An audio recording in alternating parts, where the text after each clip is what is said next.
Class வந்து நமக்கு சீமான் effect.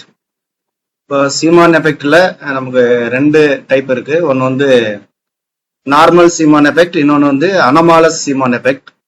இன்னைக்கு வந்து நம்ம நார்மல் சீமான் எஃபெக்ட் பத்தி நம்ம டீடைல்டா பார்க்கலாம்.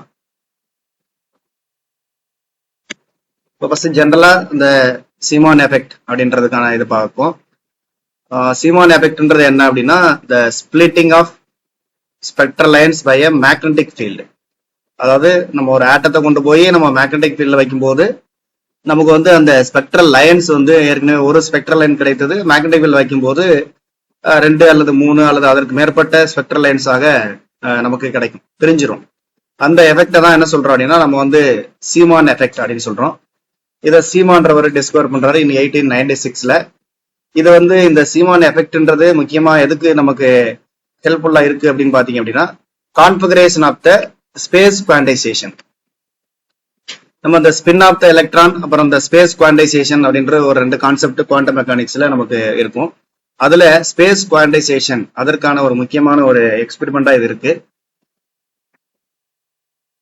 அடுத்து when an atom is placed in a magnetic field, ஆட்டத்தை கொண்டு போய் மேக்னெட்டிக் ஃபீல்ட் வைக்கும்போது its spectral lines further மேலும் என்ன ஆகுது அப்படின்னா split into several polarized components. The splitting is proportional to the strength of the applied field. அதாவது ஆட்டத்தை கொண்டு போய் மேக்னெட்டிக் ஃபீல்ட்ல வைக்கும்போது நமக்கு ஸ்பெக்ட்ரல் லைன் ஸ்பிளிட் ஆகுதுன்னு சொல்றாங்க. இந்த ஸ்பிளிட்டிங் வந்து எதுக்கு ப்ரொபோஷனலா இருக்கு அப்படின்னா, இந்த strength of the applied magnetic ஃபீல்டுக்கு ப்ரொபோஷனலா இருக்குது அப்படின்னு சொல்றாங்க. Next when the splitting occurs into 2 or 3 lines, splitting வந்து நமக்கு வந்து 2 அல்லது 3 லைன்ஸை கொடுத்துச்சு அப்படின்னா அந்த எஃபெக்ட்டுக்கு என்ன பேர் அப்படின்னா நமக்கு வந்து நார்மல் சீமான் எஃபெக்ட். நார்மல் சீமான் எஃபெக்டை நம்மளால என்ன செய்ய முடியும் அப்படின்னா கிளாசிக்கல் தியரியை பயன்படுத்தி நாம எக்ஸ்பிளைன் பண்ண முடியும். அதே ஸ்பிளிட்டிங் வந்து லைன்ஸ் வந்து நமக்கு வந்து மோர் தென் 3 லைன்ஸ், அதாவது 3 காம்பனன்ட்ஸ், 3க்கு மேற்பட்ட காம்பனன்ட்ஸா அது பிரிஞ்சிச்சு ஒரு ஆர்டினரி வீக் மேக்னெட்டிக் ஃபீல்ட்ல கொண்டு போய் நாம வந்து அந்த ஆட்டத்தை வைக்கும்போது அது வந்து 3க்கு மேற்பட்ட லைன்ஸா வந்து காம்பனன்ட்ஸா பிரிஞ்சிச்சு அப்படின்னா அதை வந்து நாம வந்து என்ன சொல்றோம் அப்படின்னா நம்ம வந்து அனமாலஸ் சீமான் எஃபெக்ட்னு சொல்றோம்.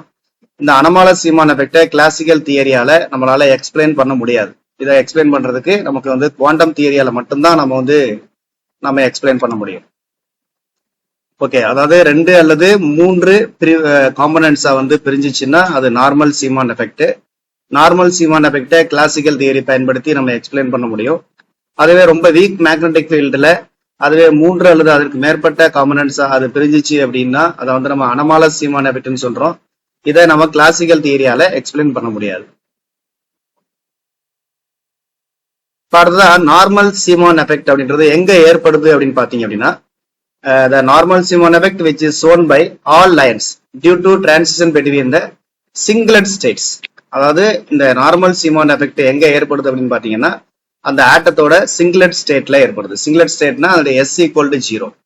நம்ம வந்து அந்த மல்டிபிளட்ஸ் சொல்லியிருப்போம். S = 0 அந்த மல்டிபிளட்ஸ் வந்து அந்த 2s + 1 அப்படின்ற ஃபார்முலாவை யூஸ் பண்ணும்போது நமக்கு வந்து S = 0 அப்படின்ற அந்த டேர்ம்ஸ் வரும். நம்ம ஏற்கனவே அந்த LS கப்ளிங் அதுல வந்து பார்த்திருப்போம். அந்த மாதிரியான சிங்குலர் ஸ்டேட் இருக்கக்கூடிய அந்த ஆட்டம்ஸ்ல தான் இந்த நார்மல் சீமான் எஃபெக்ட் ஏற்படும். இப்போ சிங்குலர் ஸ்டேட் அப்படின்னா நமக்கு வந்து S = 0. S = 0 அப்படின்னா என்ன அர்த்தம் அப்படின்னா அதனுடைய ஸ்பின் வந்து பாத்தீங்கன்னா டோட்டல் ஸ்பின் பாத்தீங்கன்னா நமக்கு வந்து 0. அப்ப நார்மல் சீமான் எஃபெக்ட் ஏற்படணும் அப்படின்னா அது சிங்குலர் ஸ்டேட்டா இருக்கணும். சிங்குலர் ஸ்டேட்டா இருக்கிறதுனால என்ன அட்வான்டேஜ் அப்படின்னா அதனுடைய ஸ்பின் வந்து நமக்கு வந்து 0வா இருக்குது. ஸோ அதனால நம்ம இதை ஸ்பின் கன்சிடர் பண்ண வேண்டியதில்லை, ஸ்பின் தேவையில்லை அப்படின்றதுனால நம்ம வந்து இதுக்கு குவாண்டம் தியரி தேவையில்லை. நம்மளால என்ன பண்ண முடியும்னா கிளாசிக்கல் தியரியை பயன்படுத்தி எக்ஸ்பிளைன் பண்ண முடியும். இருந்தாலும் நம்ம குவாண்டம் தியரியும் நம்ம யூஸ் பண்றோம். பட் அந்த தியரி யூஸ் பண்ணும்போது நார்மல் சீமான் எஃபெக்ட் நம்ம எக்ஸ்பிளைன் பண்ணும்போது நம்ம வந்து ஸ்பின்னை வந்து நம்ம கன்சிடர் பண்ண வேண்டிய அவசியம் இல்லை. அடுத்து நார்மல் சீமான் எஃபெக்டையே நம்ம 2 விதமா நம்ம வந்து அப்சர்வ் பண்ணலாம். அப்சர்வ் பண்றதை வச்சு நார்மல் சீமான் எஃபெக்டை 2ஆ பிரிக்கிறாங்க. ஒன்னு என்ன அப்படின்னா வந்து லாஞ்சிடியூடினல் சீமான் எஃபெக்ட், இன்னொன்னு வந்து அதாவது நம்ம லாஞ்சிடியூடினலா வேவ் பண்ணலாம், இன்னொன்னு வந்து பெர்பெண்டிகுலரா வந்து நம்ம வேவ் பண்ணலாம். அதாவது டிரான்ஸ்வர்ஸ் வேவ், அதாவது லாஞ்சிடியூடினல் வேவ், இன்னொன்னு வந்து டிரான்ஸ்வர்ஸ் வேவ். இப்போ இதுதான் வந்து ஒரிஜினல் லைனு. அதை கொண்டு போய் நம்ம இந்த ஆட்டத்தை கொண்டு போய் மேக்னெட்டிக் ஃபீல்ட்ல வைக்கும்போது அது வந்து என்ன செய்யுது அப்படின்னா நமக்கு வந்து 2 அல்லது 3 காம்பனன்ட்ஸா பிரியுது. இதை தான் வந்து நார்மல் சீமான் எஃபெக்ட் அப்படின்னு சொல்லியிருப்போம். அதுவே 2ன்றது எப்ப அப்படின்னா நம்ம வந்து லாஞ்சிடியூடினல் வியூவா பார்க்கும்போது, அதாவது மேக்னெட்டிக் ஃபீல்டு செயல்படக்கூடிய மேக்னெட்டிக் ஃபீல்டுக்கு நம்ம லாஞ்சிடியூடினலா இருந்து நம்ம அந்த லைன்ஸை பார்த்தோம் அப்படின்னா நமக்கு வந்து 2 லைன்ஸ் தெரியும். அதுவே டிரான்ஸ்வர்ஸ் வியூல நம்ம பார்த்தோம் அப்படின்னா 3 லைன்ஸ் தெரியும். இப்போ இதை நார்மல் சீமான் எஃபெக்டை நம்ம 2 விதமா சொல்றோம். அதாவது லாஞ்சிடியூடினல் சீமான் எஃபெக்ட்னு சொல்லலாம், இன்னொன்னு டிரான்ஸ்வர்ஸ் சீமான் எஃபெக்ட் சொல்லலாம். இதுல வந்து இந்த லாஞ்சிடியூடினல் வியூவா பார்க்கும்போது என்ன அப்படின்னா நமக்கு இந்த ஒரிஜினல் லைன் வந்து நமக்கு வந்து தெரியாது. அதுவே டிரான்ஸ்வர்ஸ்ல ஒரிஜினல் லைனும் தெரியும், அதை இல்லாம இந்த 2 காம்பனன்ட் எக்ஸ்ட்ரா பிரிஞ்சு அந்த காம்பனன்ட்டும் நமக்கு தெரியும். அடுத்ததா வந்து லாஞ்சிடியூடினல் வியூல வந்து பாத்தீங்கன்னா இந்த மாதிரி ஆரோ மார்க் போட்டிருக்கோம். இதே மாதிரி இந்த ஆரோ மார்க் எதை குறிக்குது அப்படின்னா இந்த லைன்ஸ் வந்து நமக்கு வந்து சர்க்குலர்லி போலரைஸ்டா இருக்கும். சர்க்குலர்லி போலரைஸ்டு, இதுவும் சர்க்குலர்லி போலரைஸ்டு. ரெண்டுமே லாஞ்சிடியூடினல் கிடைக்கக்கூடிய அந்த 2 லைனுமே சர்க்குலர்லி போலரைஸ்டு. ஆனா இது வந்து இந்த டைரக்ஷன்ல போலரைஸ் ஆயிருக்குது, இது வந்து ஆப்போசிட் டைரக்ஷன்ல போலரைஸ் ஆயிருக்கு. இதே போல டிரான்ஸ்வர்ஸ் வியூல வந்து பாத்தீங்க அப்படின்னா நமக்கு வந்து சர்க்குலர்லி போலரைஸ்டு கிடையாது, இது வந்து பிளேன் போலரைஸ்டு. மூணுமே வந்து பிளேன் போலரைஸ்டு தான், இதுவும் பிளேன் போலரைஸ்டு தான். பட் இந்த ரெண்டும் பாத்தீங்க அப்படின்னா இந்த செங்குத்து காம்பனன்ட் போட்டிருப்போம். செங்குத்து மீன்ஸ் என்ன அப்படின்னா பிளேன் போலரைஸ்டு. ஆனா இது வந்து எதுக்கு எப்படி இருக்கும்னா இதோட எலக்ட்ரிக் ஃபீல்டு வந்து மேக்னெட்டிக் ஃபீல்டுக்கு வந்து எலக்ட்ரிக் வெக்டார் வந்து மேக்னெட்டிக் ஃபீல்டுக்கு வந்து பெர்பெண்டிகுலரா இருக்கும். இந்த சென்ட்ரல் லைன் வந்து அதுவும் பிளேன் போலரைஸ்டு தான், ஆனா அதனுடைய எலக்ட்ரிக் வெக்டார் வந்து மேக்னெட்டிக் ஃபீல்டுக்கு பேரலா இருக்கு. அதுதான் வந்து நம்ம அந்த பெர்பெண்டிகுலர் பேரலல் நம்ம யூஸ் பண்ணிருக்கோம். அடுத்ததான் இந்த டி லாம்டான்ற பாத்தீங்கன்னா இந்த சென்ட்ரல் லைன்ல இருந்து கரெக்டா வந்து நமக்கு வந்து இந்த அதாவது செப்பரேட் ஆகக்கூடிய இந்த காம்பனன்ட்ஸுக்கும் இந்த சென்ட்ரல் லைன், அதாவது ஒரிஜினல் லைன் இருக்கு இல்லையா, ஒரிஜினல் லைனுக்கும் காம்பனன்ட்ஸுக்கும் இடைப்பட்ட அந்த வேவ் லெங்த் செப்பரேஷன் அது எவ்வளவு அப்படின்னு பாத்தீங்கன்னா நமக்கு டி லாம்டா. இந்த டி லாம்டாவை தான் நம்ம வந்து என்ன சொல்லுவோம் அப்படின்னா சீமான் ஷிப்ட் அப்படின்னு சொல்லுவோம். இதுக்கான ஃபார்முலா நம்ம பின்னாடி பார்ப்போம். அதே மாதிரி இந்த சைடும் சேம், 2 ஷிப்ட்டுமே நமக்கு சேமா தான் இருக்கும். சென்ட்ரல் லைன்ல இருந்து இந்த 2 லைனும் சேம் டிஸ்டன்ஸ்ல இருக்கும். ஓகே, நெக்ஸ்ட் வந்து நம்ம நார்மல் டிரான்ஸ்வர்ஸ் சீமான் எஃபெக்ட். ஏற்கனவே நம்ம இதுல சொன்னதுதான். டிரான்ஸ்வர்ஸ் அப்படின்றது என்ன அப்படின்னா when the source is viewed at right angles to the magnetic field direction. Magnetic ஃபீல்டுக்கு ரைட் ஆங்கிள் செங்குத்தா நம்ம பார்த்தோம் அப்படின்னா அது வந்து நார்மல் டிரான்ஸ்வர்ஸ் சீமான் எஃபெக்ட்னு சொல்றோம். இதுல வந்து நமக்கு வந்து 3 காம்பனன்ட்ஸ் கிடைக்குது. அதுல ஒரு பை காம்பனன்ட், 2 சிக்மா காம்பனன்ட். இந்த பை காம்பனன்ட் அப்படின்றது வந்து இந்த central component is pi component, இந்த ஓரத்துல இருக்கக்கூடிய இந்த 2 காம்பனன்ட் என்ன சொல்றாங்க அப்படின்னா சிக்மா காம்பனன்ட் அப்படின்னு சொல்றோம்.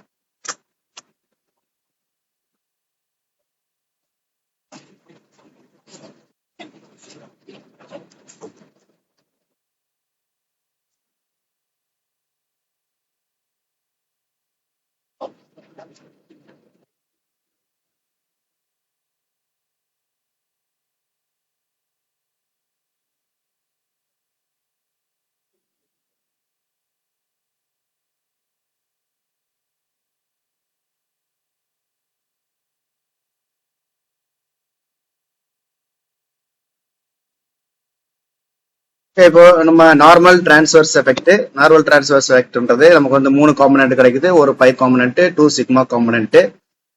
இது வந்து நமக்கு பை காம்பனன்ட் சொல்றோம், பை காம்பனன்ட். இது வந்து சிக்மா காம்பனன்ட், இதுவும் சிக்மா காம்பனன்ட். அடுத்ததான் இந்த 2 sigma lines of wavelength lambda naught plus or minus delta lambda. அதோட மீனிங் என்ன அப்படின்னா வந்து இது வந்து நமக்கு வந்து சென்ட்ரல் லைனோட வேவ் லெங்த் லாம்டா நாட்னு எடுத்துட்டோம் அப்படின்னா அப்போ வந்து இந்த 2 சிக்மா லைனும் எவ்வளவு டிஸ்டன்ஸ்ல இருக்குதுன்னு பாத்தீங்க அப்படின்னா lambda naught plus d lambda.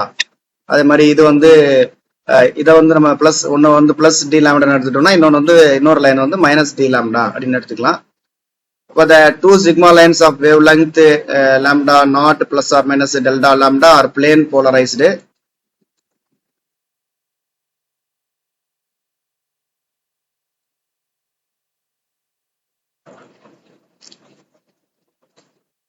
Are plane polarized with electric vector perpendicular to B. Electric vector வந்து B க்கு வந்து perpendicular இருக்கும், அதனால அந்த perpendicular symbol போட்டிருப்போம். அடுத்து சென்ட்ரல் லைன் வந்து பாத்தீங்க அப்படின்னா வந்து அந்த பை காம்பனன்ட் வந்து பாத்தீங்க அப்படின்னா அதுவும் பிளேன் போலரைஸ்டு தான் எலக்ட்ரிக் வெக்டருக்கு, ஆனா அது பேரலா இருக்கும் அப்படின்னு சொல்லியிருக்கோம். நெக்ஸ்ட் வந்து லாஞ்சிடியூடினல் சீமான் எஃபெக்ட்னா நம்ம வந்து அந்த பார்க்கக்கூடிய பார்வை வந்து வியூ வந்து in direction of the magnetic field. Magnetic ஃபீல்டோட அதே டைரக்ஷன்ல நம்ம பார்த்தோம் அப்படின்னா நமக்கு கிடைக்கக்கூடிய Zeeman effect longitudinal Zeeman effect. இதுல நமக்கு 2 லைன்ஸ் கிடைக்குது. இந்த 2 லைன்ஸுமே என்ன அப்படின்னு பாத்தீங்கன்னா சர்க்குலர்லி போலரைஸ்டு இன் ஆப்போசிட் டைரக்ஷன். இதுல வந்து பாத்தீங்கன்னா லாஞ்சிடியூடினல் சீமான் எஃபெக்ட்ல ஒரிஜினல் லைன் வந்து நமக்கு கிடைக்காது. ஓகே, நெக்ஸ்ட் நம்ம பார்க்க போறது என்ன அப்படின்னா expression for the Zeeman effect. Zeeman எஃபெக்ட்டுக்கான எக்ஸ்பிரஷன். இப்போ சீமான் ஷிஃப்ட்னா என்ன அப்படின்னா நம்ம ஏற்கனவே நம்ம பார்த்தோம் லாஞ்சிடியூடினல் அண்ட் டிரான்ஸ்வர்ஸ்ல 3 லைன்ஸ் இருக்கும். இப்போ வந்து டிரான்ஸ்வர்ஸ்ல பாத்தீங்கன்னா ஒரு 3 லைன்ஸ் இருக்கும். இப்போ இந்த சென்ட்ரல் லைன் வந்து அதோட வேவ் லெங்த் இஸ் லாம்டா நாட்டுக்கும் அடுத்த சிக்மா லைன் இந்த லைனுக்கும் உள்ள டிஸ்டன்ஸ் வந்து நம்ம டி லாம்டான்னு பார்த்துருப்போம். இப்போ அதே மாதிரி இந்த சைடும் என்ன இருக்குன்னா நமக்கு வந்து டி லாம்டா. இந்த டி லாம்டாவை தான் என்ன சொல்றோம் அப்படின்னா நம்ம வந்து இந்த சென்ட்ரல் லைன்ல இருந்து எவ்வளவு வந்து ஷிஃப்ட் ஆயிருக்கோ அதை தான் வந்து நம்ம சீமான் ஷிஃப்ட் அப்படின்னு சொல்றோம். This is called Seeman shift. இப்போ இந்த சீமான் ஷிஃப்ட்டுக்கான ஃபார்முலா பார்த்தோம் அப்படின்னா change in frequency of the spectral line. There is a delta nu equal to plus or minus be by 4 by m. நம்ம நேரடியாவே நம்ம அந்த ஃபார்முலா சொல்லிட்டோம். Delta nu equal to plus or minus B pi 4 by m. இப்போ அடுத்தது இந்த delta நியூவை என்ன மாத்துறோம் அப்படின்னா வந்து நம்ம வந்து டெல்டா லாம்டாவுக்கு இந்த ஃபார்முலா மாத்துறோம். அப்ப என்ன பண்றாங்க அப்படின்னா nu equal to c by lambda, nu equal to c by லாம்டாவை வந்து நம்ம வந்து என்ன பண்றோம் அப்படின்னா டிஃபரன்சியேட் பண்றோம். டிஃபரன்சியேட் பண்ணோம் அப்படின்னா நியூன்றது டெல்டா நியூவா மாறும். அடுத்து சி பை லாம்டாவில் வந்து சி இஸ் கான்ஸ்டன்ட். அதனால நம்ம கான்ஸ்டன்டா வச்சுட்டு 1 by லாம்டாவை நம்ம டிஃபரன்சியேட் பண்றோம். 1 by லாம்டாவை டிஃபரன்சியேட் பண்ணா நமக்கு வந்து என்ன கிடைக்கும் அப்படின்னா -1 by லாம்டா ஸ்கொயர். திரும்ப லாம்டாவை பண்ணீங்க அப்படின்னா டெல்டா லாம்டா அப்படின்னு கிடைக்கும். அப்ப டெல்டா இந்த ஈக்குவேஷன்ல இருந்து நம்ம வந்து டெல்டா லாம்டா எடுத்துக்கலாம். டெல்டா லாம்டா ஈக்குவல் டு இந்த லாம்டா ஸ்கொயர் வந்து இங்க குறிக்க பெருக்கணும் அப்படின்னா வந்து லாம்டா ஸ்கொயர் சி வந்து நமக்கு கீழே வந்துடும் பை சி, ஆட்டோமேட்டிக்கா ஒரு மைனஸ். அதுக்கப்புறம் வந்து ஏற்கனவே இங்க என்ன இருக்கு அப்படின்னா நமக்கு வந்து டெல்டா நியூ இருக்கு. இப்ப இதுல டெல்டா நியூக்கான இந்த வேல்யூவை டெல்டா நியூக்கு நம்ம சப்ஸ்டிட் பண்ணோம் அப்படின்னா நமக்கு வந்து delta lambda equal to minus lambda by c into delta நியூக்கு பதிலாக வந்து பிஇ பை 4 by m போட்டோம் அப்படின்னா நமக்கு வந்து BE lambda square by 4 by m into c. ஏற்கனவே இதுல ஒரு பிளஸ் ஆர் மைனஸ் இருக்கு. இப்போ பிளஸ் ஆர் மைனஸும் சேரும்போது அதுவும் திரும்ப பிளஸ் ஆர் மைனஸா தான் வந்துடும். அதனால திரும்ப நம்ம வந்து BE lambda square by 4 by mc அப்படின்னு கிடைக்கும் டெல்டா லாம்டா. இப்போ இந்த delta lambda formula is very important. அதே மாதிரி நமக்கு அந்த டெல்டா நியூ ஃபார்முலாவும் important. Delta nu equal to plus or minus BE by 4 by m. அது மாதிரி delta lambda equal to plus or minus BE lambda square by 4 by mc. இப்போ இந்த delta lambda ஃபார்முலாவிலிருந்து நம்ம என்ன பண்ணலாம் அப்படின்னா இ பை எம் கண்டுபிடிக்கலாம். இ பை எம் இதுல இருந்து எடுத்தோம் அப்படின்னா உங்களுக்கு வந்து இ பை எம் போக பேலன்ஸ் எல்லாத்தையும் இங்கே கொண்டு வந்துட்டீங்க அப்படின்னா டெல்டா லாம்டாவை தான் நம்ம இங்கே டி லாம்டான்னு சொல்லியிருக்கோம். இப்போ டெல்டா லாம்டா இன்ட்டு அதாவது 4 by சி வந்துடும். இ பை எம் தவிர மற்ற எல்லாத்தையும் அப்படியே இந்த சைடு ரிவர்ஸ்ல கொண்டு வந்துடும். கொண்டு வந்தா நமக்கு e by m equal to 4 by c by b lambda square d lambda அப்படின்னு கிடைக்கும். எக்ஸ்பிரஷன் போட்டு பார்த்துக்குங்க. நெக்ஸ்ட் வந்து எக்ஸாம்பிள் கணக்கு ஒன்று கொடுத்துருக்கோம். எக்ஸாம்பிள் ப்ராப்ளம் என்ன அப்படின்னா அந்த சீமான் ஷிஃப்ட்டை வந்து கண்டுபிடிக்கிறதுக்கான ஒரு ப்ராப்ளம். இது என்ன சொல்லியிருக்காங்க அப்படின்னா calculate the wavelength separation between the unmodified line of wavelength 6000 angstrom and the modified lines when a magnetic induction of 1 Weber per meter power minus 2 is applied in normal Siemann effect. அதான் calculate the wavelength separation கேட்கறாங்க. Wavelength separation அப்படின்னா நம்ம வந்து அந்த d lambda யாருக்குமான wavelength separation அப்படின்னா unmodified லைனுக்கும் modified லைனுக்குமான வேவ் லெங்த் செப்பரேஷன். அப்போ நம்ம என்ன கண்டுபிடிக்கணும் அப்படின்னா நம்ம வந்து இந்த டி லாம்டா கண்டுபிடிக்கணும். டி லாம்டாவுக்கு நமக்கு ஆல்ரெடி நமக்கு ஃபார்முலா இருக்குது. அந்த ஃபார்முலாவை நம்ம அப்ளை பண்ணோம் அப்படின்னா நமக்கு ஆன்சர் கிடைச்சிரும். இப்போ d lambda equal to B E lambda square by 4 by mc. பின்றது வந்து மேக்னெட்டிக் ஃபீல்டு. எவ்வளோ மேக்னெட்டிக் ஃபீல்டு நம்ம இங்கே அப்ளை பண்றோம் அப்படின்னு பார்த்தீங்கன்னா ப்ராப்ளத்தில் வந்து 1 வெபர், அதனால 1 போட்டிருக்காங்க. பிக்கு பதிலாக இது ஈயோட value. Then lambda is 6000 angstrom அப்படின்றதுனால நமக்கு வந்து 6000 போட்டிருக்கோம். இன்ட்டு 10⁻⁻10 by 4 by எம்ன்றது எலக்ட்ரானுடைய மாஸ், அடுத்தது சின்றது வெலாசிட்டி ஆஃப் லைட். இதை நம்ம ரெடியூஸ் பண்ணோம் அப்படின்னா நமக்கு வந்து 0.168 into 10⁻10 மீட்டர். இது அப்படியே ஆம்ஸ்ட்ராங்ல சொல்லணும் அப்படின்னா 10⁻10 மீட்டர் அப்படியே ஆம்ஸ்ட்ராங்கா மாத்திக்கிறோம்.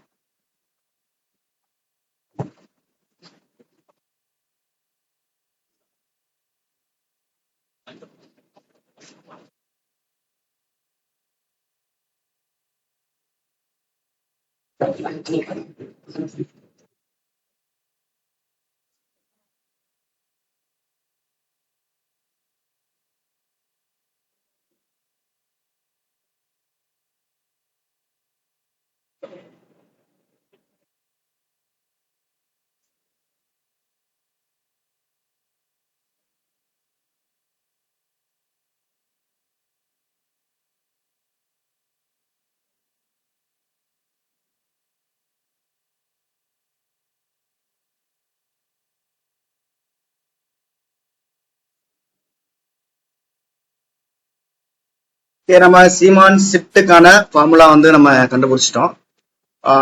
அடுத்ததான் வந்து நார்மல் சீமான் எஃபெக்டுக்கான எக்ஸ்பிளனேஷன் நம்ம பார்க்கலாம். அதாவது குவாண்டம் மெக்கானிக்கல் எக்ஸ்பிளனேஷன். ஏன் வந்து நமக்கு அது வந்து இது மாதிரி 3 லைன்ஸா வந்து ஏன் பிரியுது அப்படின்றதுக்கான ரீசனை வந்து நம்ம என்ன பார்க்க போறோம்.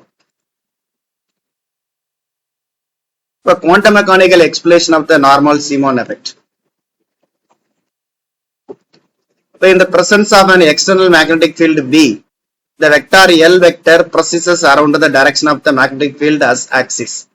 அதுல என்ன சொல்லியிருக்காங்க அப்படின்னா, நம்ம ஒரு ஆட்டத்தை கொண்டு போய் நம்ம வந்து ஒரு எக்ஸ்டர்னல் மேக்னெட்டிக் ஃபீல்ட வைக்கும் போது அப்போ அந்த ஆட்டத்தோட இந்த வெக்டர் எல் வெக்டர், ஏன்னா நமக்கு நார்மல் சீமான் எஃபெக்ட்ல வந்து S = 0, அதனால ஒன்லி இங்க என்ன இருக்கும் அப்படின்னா எல் மட்டும்தான் இருக்கும். அதாவது ஆர்பிட்டல் குவாண்டம் அந்த ஆங்குலர் மொமெண்டம் மட்டும்தான் இருக்கும். அந்த ஆர்பிட்டல் ஆங்குலர் மொமெண்டம் வெக்டர் இருக்கு இல்லையா, அல்லது அசிமுத்தல் குவாண்டம் நம்பர், அதனுடைய வெக்டர் வந்து என்ன ஆகுது அப்படின்னா மேக்னெட்டிக் ஃபீல்டு ஆக்சிஸை பொறுத்து என்ன பண்ணுது அப்படின்னா ப்ரெசிஸ் ஆகுது. ப்ரெசிஸ்னா அந்த அச்சை சுத்தி வந்து ஒரு பர்டிகுலர் ஆங்கிள் வந்து ப்ரெசிஷன் ஆகுறது. அப்படி ப்ரெசிஷன் ஆகுறதுனால அந்த ப்ரெசிஷன் ஆகுதுன்னு சொல்றாங்க. அந்த ப்ரெசிஷனுக்கு என்ன பேர் அப்படின்னா லார்மர், அதாவது வந்து லார்மர் ப்ரெசிஷன். இந்த லார்மர் ப்ரெசிஷன் அப்படின்றது என்ன அப்படின்னா, நமக்கு வந்து லார்மர் ப்ரெசிஷன் நடந்துச்சு அப்படின்னா அங்க ஆக்சுவலா என்ன நடக்கும் அப்படின்னா எக்ஸ்ட்ரா வந்து ஒரு மேக்னெட்டிக் ஃபீல்டு வந்து கிரியேட் ஆகும். அதனால வந்து ஒரு எனர்ஜி வந்து புதுசா என்ன ஆகும் அப்படின்னா ஒரு ஆட் ஆகும். அப்ப அந்த ஃப்ரீக்வன்சி ஆஃப் த லார்மர் ப்ரெசிஷனுக்கான ஃபார்முலா வந்து நமக்கு வந்து ஒமேகா = BE/2m. இதுவே ஒமேகா மீன்ஸ் இது ஆங்குலர் ஃப்ரீக்வன்சி. இப்போ ஒமேகா = BE/2m, இது லார்மர் ப்ரெசிஷனுக்கான ஜெனரல் ஃபார்முலா. அப்ப இந்த லார்மர் ப்ரெசிஷன் காரணமாக நமக்கு அடிஷனலாக ஒரு எனர்ஜி வந்து அந்த எலக்ட்ரானுக்கு கிடைக்குது. அந்த அடிஷனலா கிடைக்கக்கூடிய எனர்ஜிக்கான ஃபார்முலா பாத்தீங்க அப்படின்னா நமக்கு delta E = ml EH/4m into B. இதோட நம்ம டெரிவேஷன் பண்ணாம நேரடியா நம்ம சொல்லிட்டோம். Delta E = ml EH/4m into B. இப்போ ஈக்குவல் இதுல வந்து ml வச்சுக்கலாம், E/2m, அது E/2m ஒமேகான்னு வச்சிருக்காங்க. அதாவது லார்மர் ப்ரெசிஷன் அந்த வேல்யூ சப்ஸ்டிட் பண்ணிருக்கோம்.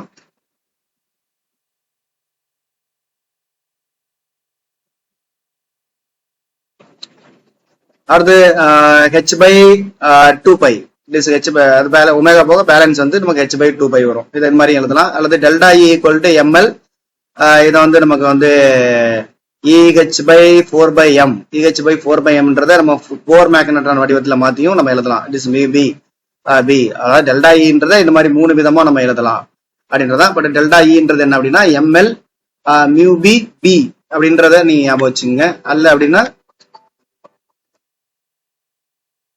ml ஒமேகா h/2π அப்படின்றத ஞாபகம் வச்சுங்க.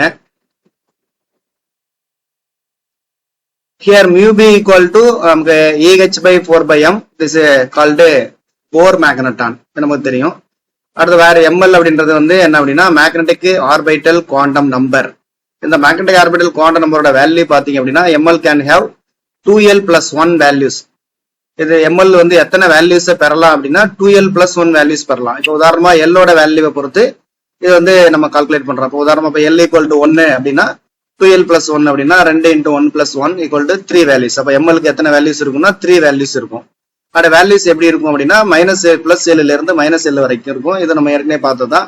இப்போ L = 1 அப்படின்னா அப்போ mlோட வேல்யூஸ் பாத்தீங்கன்னா +1 அடுத்ததா 0, அடுத்து -1 இந்த மாதிரி இருக்கும். இப்போ therefore an external magnetic field will split a single energy level into 2l plus 1 level. அப்ப நம்ம ஒரு எக்ஸ்டர்னல் மேக்னெட்டிக் ஃபீல்ட்ல கொண்டு போய் அந்த ஆட்டத்தை வைக்கும்போது நமக்கு வந்து என்ன ஆகுது அப்படின்னா அடிஷனலா, அதாவது லார்மர் ப்ரெசிஷன் ஒன்று ஏற்படுது. இந்த லார்மர் ப்ரெசிஷன் காரணமாக அடிஷனலா நமக்கு ஒரு எனர்ஜி கிரியேட் ஆகுது. அந்த எனர்ஜியை தான் நம்ம என்ன சொல்றோம் அப்படின்னா நம்ம வந்து எல் வெக்டர் அப்படி நம்ம வந்து எடுத்திருக்கோம். சாரி, டெல்டா இ அப்படின்னு சொல்றோம். அந்த டெல்டா இயோட வேல்யூ பாத்தீங்க அப்படின்னா நமக்கு வந்து M L into E H pi 4/m into B.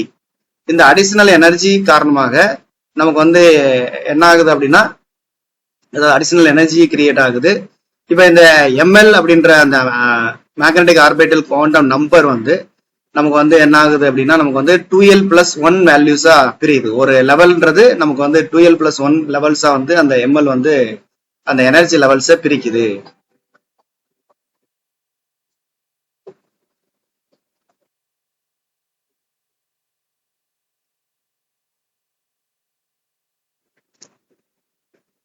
இப்போ வந்து நம்ம ஒவ்வொரு லெவலும் நமக்கு என்ன ஆகுது அப்படின்னா 2l plus 1 லெவலா பிரியுது அப்படின்னு பார்த்துருக்கோம் மேக்னெட்டிக் ஃபீல்ட் வைக்கும்போது. இப்போ ஒரு எக்ஸாம்பிள் நம்ம பார்க்க போறோம், எக்ஸ்பிளனேஷன் வித் ஒரு எக்ஸாம்பிளோட. இப்போ ஒரு நம்ம let us consider the transition 1d2 to 1p1. அதாவது 1d2 1p1ல பாத்தீங்கன்னா இந்த ஃபர்ஸ்ட் நம்பர் வந்து உங்களுக்கு நான் ஏற்கனவே நம்ம சொல்லியிருக்கோம், இது வந்து மல்டிபிளிசிட்டியே குறிக்கும், அதாவது எஸ்ஸோட வேல்யூ. இப்போ எஸ்ஸோட வேல்யூ பாத்தீங்க அப்படின்னா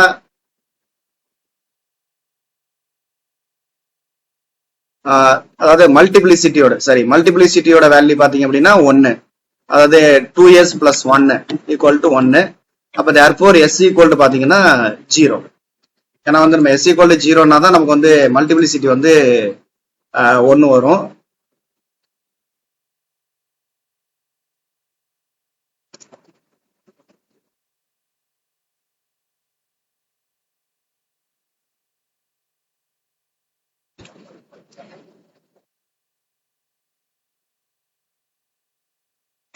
இப்ப இதுல பாத்தீங்கன்னா மல்டிபிளிசிட்டிஸ் 1, இதுவும் மல்டிபிளிசிட்டி 1. அப்ப இந்த டிரான்சிஷன் பாத்தீங்க அப்படின்னா நமக்கு வந்து மல்டிபிளிசிட்டி 1 இருக்கக்கூடிய டிரான்சிஷன், அதாவது சிங்லெட்கான டிரான்சிஷன். அப்ப தேர்ஃபோர் சிங்லெட் அப்படின்னா நமக்கு அதனுடைய ஸ்பின் வந்து பாத்தீங்க அப்படின்னா ஸ்பின் ஈக்குவல் டு நமக்கு வந்து 0 ஸ்பின். அப்ப இது வந்து நமக்கு நார்மல் சீமான் எஃபெக்டை ஒபே பண்ணும். இப்போ வந்து 1d2 அப்படின்றதுல பாத்தீங்கன்னா டி இருக்குது, டின்றது நமக்கு டி ஸ்டேட். அது மாதிரி 1p1 அப்படின்றதுல பாத்தீங்கன்னா பி இருக்குது, அதனால நம்ம பி ஸ்டேட்னு போட்டிருக்கோம். அடுத்ததா பாத்தீங்க அப்படின்னா நமக்கு வந்து பி ஸ்டேட் அப்படின்னா எல் ஈக்குவல் டு 1. அடுத்து டி ஸ்டேட்ன்றது அதோடைய எல் வேல்யூ பாத்தீங்கன்னா 2. இப்ப நம்ம ஏற்கனவே சொல்லியிருக்கோம், இந்த இதை கொண்டு போய் நம்ம மேக்னெட்டிக் ஃபீல்ட்ல வைக்கும்போது நமக்கு வந்து 2l plus 1 லெவல்ஸா வந்து பிரியும் அப்படின்னு சொல்லியிருக்கோம். அப்ப பி ஸ்டேட் வந்து நமக்கு 3 லெவலா பிரியுது, டி ஸ்டேட் வந்து என்னவா பிரியுதுன்னா 5 லெவல்ஸா நமக்கு பிரியுது. இதை வந்து நம்ம பிக்சர்ல காமிச்சிருக்கோம். ஃபர்ஸ்ட் வந்து வித்தவுட் ஃபீல்டுன்ற போது இது வந்து இந்த 1, அதாவது இது வந்து பி ஸ்டேட் 1p அந்த ஸ்டேட், இது வந்து 1d ஸ்டேட். இப்போ 1p ஸ்டேட்ல ஒரே ஒரு எனர்ஜி லெவல் மட்டும் இருக்கு, அதே மாதிரி 1d ஸ்டேட்ல ஒரே ஒரு எனர்ஜி லெவல் இருக்கு. இதை கொண்டு போய் நீங்க வித் ஃபீல்டு மேக்னெட்டிக் ஃபீல்ட்ல வைக்கும்போது பி ஸ்டேட் பாத்தீங்க அப்படின்னா நமக்கு 3 லெவல்ஸா பிரியுது, டி ஸ்டேட் பாத்தீங்கன்னா நமக்கு 5 லெவல்ஸா பிரியுது. ஏன்னா வந்து எல் ஈக்குவல் டு 2, அப்ப 2l plus 1 பாத்தீங்கன்னா 5 வரும். அப்ப எல் ஈக்குவல் டு 2னா பிளஸ் 2ல இருந்து -2 வரைக்கும் நமக்கு வரும். அது மாதிரி எல் ஈக்குவல் டு 1ன்ற போது நமக்கு +1ல இருந்து -1 வரைக்கும் வரும். இப்ப நமக்கு இந்த பி ஸ்டேட்டுக்கும் டி ஸ்டேட்டுக்கும் இடையில தான் நமக்கு வந்து டிரான்சிஷன் நடக்க போகுது. அப்படி டிரான்சிஷன் நடக்கும்போது என்ன மாதிரியான டிரான்சிஷன் நடக்கலாம் அப்படின்றத நம்ம வந்து வெர்டிகல் லைன்ஸால நம்ம கொடுத்துருக்கோம். வெர்டிகல் லைன்ஸ்ல பாத்தீங்கன்னா நமக்கு வந்து 9 டைப்ஸ் ஆஃப் டிரான்சிஷன் நடக்குது அப்படின்னு சொல்லியிருக்காங்க. இதுல வந்து 9 டைப்ஸ் ஆஃப் டிரான்சிஷன்லையும் பாத்தீங்க அப்படின்னா இப்போ வந்து இந்த டிரான்சிஷன் இதுல இருந்து அதை இந்த பாயிண்ட்ல இருந்து அது மாதிரி இந்த பாயிண்ட் எடுத்துக்கிட்டோம் அப்படின்னா இப்ப இந்த பாயிண்டோட எம்எல் பாத்தீங்கன்னா -2, அது மாதிரி இந்த பாயிண்டோட எம்எல் பாத்தீங்கன்னா -1.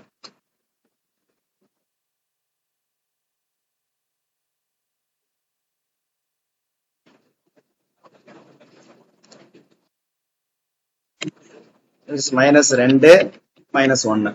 அது மாதிரி இந்த பாயிண்ட் எடுத்துக்கிட்டீங்க அப்படின்னா இந்த டிரான்சிஷன் அடுத்த டிரான்சிஷன் எடுத்துக்கிட்டீங்கன்னா இது வந்து -1, அது இது வந்து எங்க வருதுன்னா இங்க வருது, இது வந்து பாத்தீங்கன்னா 0. அடுத்து அதே மாதிரி இந்த பாயிண்ட் பாத்தீங்கன்னா இது வந்து 0, இது பாத்தீங்க அப்படின்னா இட் இஸ் 1. இப்ப இந்த 3 லைன்ஸோட டிரான்சிஷனுமே நீங்க பாத்தீங்க அப்படின்னா அதோடைய எம்எல் வந்து எவ்வளவு சேஞ்ச் ஆயிருக்கு அப்படின்னு பாத்தீங்கன்னா 0ல இருந்து 1 போயிருக்கு. அப்ப வந்து அதோடைய சேஞ்ச் வந்து 1. அது 0ல இருந்து 1 போறதுனால 0ல இருந்து -1, 0 - 1 ஈக்குவல் டு -1 எடுத்துக்கலாம். அடுத்தது பாத்தீங்கன்னா -1ல இருந்து 0க்கு வந்திருக்கு. அப்ப -1ல இருந்து 0னா -1 - 0 ஈக்குவல் டு அதுவும் என்ன அப்படின்னா நமக்கு -1 தான். அடுத்து பாத்தீங்கன்னா -2ல இருந்து -1க்கு போயிருக்கு. அப்ப இதனுடைய value ML value change value பாத்தீங்கன்னா டெல்டா, அதாவது -1. அதே மாதிரி இந்த 3க்கும் டெல்டா, அதாவது எம்எல் ஓட சேஞ்ச் வேல்யூ பாத்தீங்க அப்படின்னா எம்எல் ஓட சேஞ்ச் வந்து 0ன்னு இருக்கும். அது மாதிரி இந்த 3ஓட எம்எல் சேஞ்ச் பாத்தீங்க அப்படின்னா எம்எல் ஓட சேஞ்ச் வந்து பாத்தீங்கன்னா நமக்கு வந்து 1ன்னு கிடைக்கும். அப்ப நமக்கு 9 லைன்ஸ் கிடைச்சாலும் பட் இந்த ஃபர்ஸ்ட் 3 லைன்ஸ் பாத்தீங்கன்னா அது எல்லாத்துலயுமே எம்எல் வேல்யூ அப்படின்னு பாக்குறப்போ எம்எல், அதாவது சேஞ்ச் ஆஃப் எம்எல் பாத்தீங்கன்னா -1 சேம் தான். அது மாதிரி சென்டர்ல இருக்கக்கூடிய 3 லைன்ஸோட சேஞ்ச் ஆஃப் எம்எல் வந்து சேம். அது மாதிரி அடுத்த 3 லைன்ஸோட டெல்டா எம்எல்லும் சேமா இருக்கு. இப்ப நமக்கு வந்து இந்த கான்செப்ட் வந்து நீங்க மைண்ட்ல வச்சுக்கோங்க. அடுத்ததா வந்து நம்ம இதை இன்னும் டீடைல்ஸா நம்ம எக்ஸ்பிளைன் பண்ண போறோம். அதாவது let E0 dash represent the energy of the level L = 1. E0 டேஷ்ன்றது L = 1ஓட எனர்ஜியை சொல்றாங்க. எப்ப அப்படின்னா வந்து absence of the magnetic field. Magnetic field கொடுக்காத போது L = 1ன்ற இந்த லெவலோட எனர்ஜி வந்து நம்ம வந்து என்னென்ன எடுத்துக்கிறோம் அப்படின்னா E0 டேஷ்னு எடுத்துக்கிறோம். அதுவே வந்து L = 2 அதை வந்து நம்ம என்ன எடுத்துக்கிறோம் அப்படின்னா வந்து இதே மாதிரி வந்து நம்ம E0 டபுள் டேஷ் அந்த மாதிரி நம்ம எடுத்துக்கிறோம். இது வந்து E0 டபுள் டேஷ், இது வந்து வித்தவுட் ஃபீல்டு. அதே ஃபீல்டு கொடுக்கும்போது இந்த லெவல்ஸை வந்து என்ன எடுத்துக்கிறோம் அப்படின்னா EB டபுள் டேஷ்னு எடுத்துக்கிறோம். இந்த பி லெவல்ஸ் என்ன எடுத்துக்கிறோம் அப்படின்னா EB டேஷ்னு எடுத்துக்கிறோம். இதை தான் நம்ம இங்கே சொல்லியிருப்போம். இப்போ பார்த்தீங்க அப்படின்னா நமக்கு E0 dash represent the energy of the level L = 1 in the absence of the magnetic field and EB dash represent the energy of this level in the presence of a magnetic field. அப்ப EB டேஷ்ன்றது எப்படி எழுதலாம் அப்படின்னா EB dash equal to ஏற்கனவே absence of the magnetic ஃபீல்டோட energy E0 dash, அதை இல்லாம magnetic ஃபீல்ட்ல வச்சதுனால கூடுதலா அதுக்கு கிடைக்கக்கூடிய எனர்ஜி வந்து டெல்டா E டேஷ். நம்ம ஏற்கனவே பார்த்தோம் மேக்னெட்டிக் ஃபீல்ட்ல வச்சோம் அப்படின்னா அது வந்து ஒரு எனர்ஜியை வந்து கெயின் பண்ணுது, ஏன்னா அந்த லார்மர் பொசிஷன் காரணமா அப்படின்னு பாத்துறோம். அந்த டெல்டா E டேஷ் இப்ப ஈக்குவல் டு E0 டேஷ் அப்படியே எழுதிடும். இந்த டெல்டா E டேஷ் நம்ம ஏற்கனவே கண்டுபிடிச்சு வச்சிருக்கோம். அந்த delta E dash equal to first நம்ம அந்த ML EH/4/m into B, இங்க டெல்டா E டேஷ்ன்றதுனால நம்ம ML டேஷ் அப்படின்னு இதை நம்ம குறிக்கிறோம். இதே மாதிரி நம்ம அந்த L = 2 லெவல்லையும் அந்த மேக்னெட்டிக் ஃபீல்ட வைக்கும் போது இருக்கக்கூடிய energy E double dash B ஆனது ஏற்கனவே இருந்த எனர்ஜியை போல டெல்டா E டபுள் டேஷ் அளவுக்கு எனர்ஜியை வந்து கெயின் பண்ணியிருக்கும். இப்ப அதனுடைய ஃபார்முலாவை நம்ம இந்த மாதிரி நம்ம எழுதிக்கலாம். இப்ப இந்த டிரான்சிஷன் வந்து இப்ப நமக்கு EB டபுள் டேஷ்ல இருந்து EB டேஷுக்கு டிரான்சிஷன் ஆகும்போது அப்ப ரெண்டுக்குமான டிஃபரன்ஸ் ஆஃப் எனர்ஜி நமக்கு வந்து ஸ்பெக்ட்ரல் லைனா கிடைக்கும். அப்ப therefore EB double dash minus EB dash கண்டுபிடிச்சிங்க அப்படின்னா E0 double dash minus E0 dash plus ML double dash minus ML dash, இந்த ரெண்டுலயும் உள்ள EH/4/mB EH/4/mB காமனா எடுத்துட்டாங்க. இப்ப இந்த ML double dash minus ML டேஷ்ன்றது என்ன அப்படின்னா அந்த ML ஏற்படக்கூடிய சேஞ்ச். இந்த ML ஏற்படக்கூடிய சேஞ்சை நம்ம எப்படி எடுத்துக்கலாம் அப்படின்னா டெல்டா ML அப்படின்னு எடுத்துக்கலாம். அப்போ வந்து இந்த ஃபார்முலா வந்து E0 double dash minus E0 dash plus ML double dash தான் டெல்டா MLன்னு போட்டோம். அடுத்து வந்து இந்த டேர்ம் வந்துடும். இந்த E0 dash minus E0 double dash E0 double dash minus E0 டேஷ்ன்றது என்ன அப்படின்னா நமக்கு அதோடைய பேரண்ட் லைன். ஆக்சுவலா வந்து நமக்கு நேரடியா மேக்னெட்டிக் ஃபீல்ட் இல்லாத போது கிடைச்சிருந்தாலும் நமக்கு அதே என்ன கிடைச்சிருக்குமோ அந்த வேல்யூ தான் நமக்கு என்ன அப்படின்னா இந்த E0 double dash minus E0 dash. ஏன்னா E0 டேஷ்ன்றது மேக்னெட்டிக் ஃபீல்ட் இல்லாத போது L = 0ஓட எனர்ஜி, E0 டபுள் டேஷ்ன்றது மேக்னெட்டிக் ஃபீல்ட் இல்லாத போது L = 2ஓட எனர்ஜி. அப்ப அந்த டிஃபரன்ஸ்ன்றது மேக்னெட்டிக் ஃபீல்ட் இல்லாத போது கிடைச்ச அந்த எனர்ஜி டிஃபரன்ஸ். இந்த எனர்ஜி டிஃபரன்ஸை வந்து நம்ம என்ன எடுத்துக்கிறோம் அப்படின்னா H0 அப்படின்னு எடுத்துக்கிறோம். அப்ப இந்த அதே மாதிரி E double dash minus EB double டேஷை வந்து அதை வந்து என்ன எடுத்துக்கிறோம் அப்படின்னா இது EB ஸ்மால் டேஷ், இதை வந்து H நியூ அப்படின்னு எடுத்துக்கிறோம். அப்ப H நியூ ஈக்குவல் டு என்ன ஃபார்முலா கிடைக்குதுன்னு பாத்தீங்கன்னா H new equal to H0 plus delta ML into EH/4/m into B அப்படின்னு கிடைக்கும். அதான் நம்ம வந்து கீழே இந்த ஃபார்முலா எழுதியிருக்கோம். அப்போ வந்து H new equal to H0 plus delta ML EH/4/m into B. இதுல அதே மாதிரி ஹெச்ஆல நம்ம டோட்டலா டிவைட் பண்ணிட்டோம் அப்படின்னா அதோட ஃப்ரீக்வன்சி பாத்தீங்க அப்படின்னா எப்படி கிடைக்கும் அப்படின்னா nu equal to nu naught plus delta M L E B pi 4/m அப்படின்னு கிடைக்கும். இந்த டெல்டா எம்எல்லோட வேல்யூ பாத்தீங்க அப்படின்னா நமக்கு செலக்ஷன் ரூல் படி என்னென்ன இருக்கலாம் அப்படின்னா வந்துட்டு 0வும் பிளஸ் ஆர் மைனஸ் 1 இருக்கலாம், பிளஸ் ஆர் மைனஸ் 1 இருக்கலாம். ஓகே, இப்ப இதுல நியூ அப்படின்றது என்ன அப்படின்னா frequency of the radiation emitted with the magnetic field. Magnetic field apply பண்ணும்போது என்னென்ன ரேடியேஷன் வந்து வெளியிடப்படும் அப்படின்றதுக்கான ஃப்ரீக்வன்சி தான் நியூ. நியூ நாட்ன்றது மேக்னெட்டிக் ஃபீல்ட் இல்லாத போது வெளிப்படக்கூடிய அந்த ஸ்பெக்ட்ரலோட ஃப்ரீக்வன்சி. எம்எல் வந்து 2l+1 வேல்யூ பெறும்னு நம்ம ஏற்கனவே பார்த்துட்டோம். அடுத்து வந்து பின்றது மேக்னெட்டிக் ஃபீல்டு, இதெல்லாம் நமக்கு தெரிஞ்சதுதான். செலக்ஷன் ரூல் வந்து டெல்டா எம்எல்லோட செலக்ஷன் ரூல் பார்த்தீங்கன்னா 0, பிளஸ் ஆர் மைனஸ் 1 அப்படின்னா இந்த டெல்டா எம்எல் ஆனது நமக்கு வந்து அதோடைய சேஞ்ச் வந்து 0 இருக்கலாம். 0 இருந்துச்சு அப்படின்னா நமக்கு என்ன கிடைக்கும், டெல்டா எம்எல்லோட சேஞ்ச் வந்து நமக்கு இப்போ nu equal to nu naught plus delta M L E B pi 4/m இதான் வந்து நமக்கு ஃபார்முலா. இப்போ டெல்டா எம்எல் ஈக்குவல் டு 0 அப்படின்னா இந்த டெல்டா எம்எல் வந்து நமக்கு 0 ஆயிடும். அப்ப என்ன ஆகும் அப்படின்னா நமக்கு new equal to nu not, இதை வந்து நம்ம நியூ 1ன்னு வச்சுக்கிறோம்.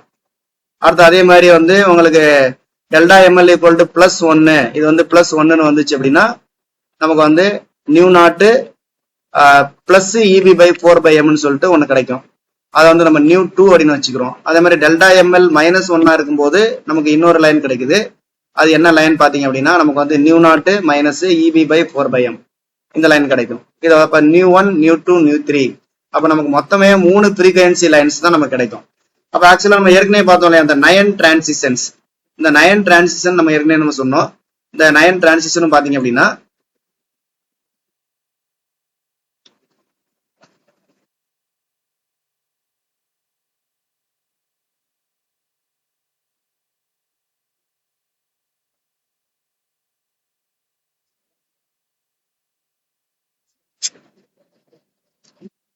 இந்த 9 டிரான்சிஷனுமே வந்து நமக்கு